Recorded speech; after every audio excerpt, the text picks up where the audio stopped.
കളി കളിക്കാൻ പോവാണ്. അമ്മൂസിനെ വിഷമിച്ചിരിക്കുകയാണ്. അമ്മൂസ് കോൾഡൊക്കെ ആയിട്ട് ഇരിക്കുകയാണ്. അപ്പൊ നമുക്ക് അമ്മൂസിനെ ചിരിപ്പിക്കാം. വിഷമിച്ചൊക്കെ ഇരിക്കുകയായിരുന്നു അമ്മൂസ്. അപ്പൊ ഞാൻ ഈ കളി കളിപ്പിച്ചപ്പോ ഭയങ്കര ഹാപ്പിയായി. അപ്പൊ എനിക്ക് തോന്നി നിങ്ങൾക്കും കൂടി ഒന്ന് കാണിച്ചു തരാം എന്ന് കരുതിയിട്ടാണ് ഞങ്ങൾ കളിക്കാൻ തുടങ്ങിയത്. അപ്പോ നമുക്ക് കാണാം. അപ്പൊ ഞാൻ ഈ ചിരട്ട ഇങ്ങനെ തലയിൽ വെക്കുവാണ്. ഇവിടെ വന്ന് നിക്കണം അമ്മൂസ്, ഇവിടെ നിക്കണം.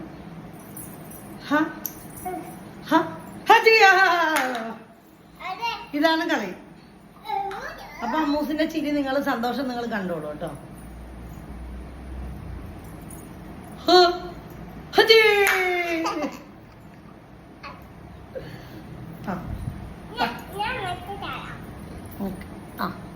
അമ്മൂസ് വെച്ച് തരണേ.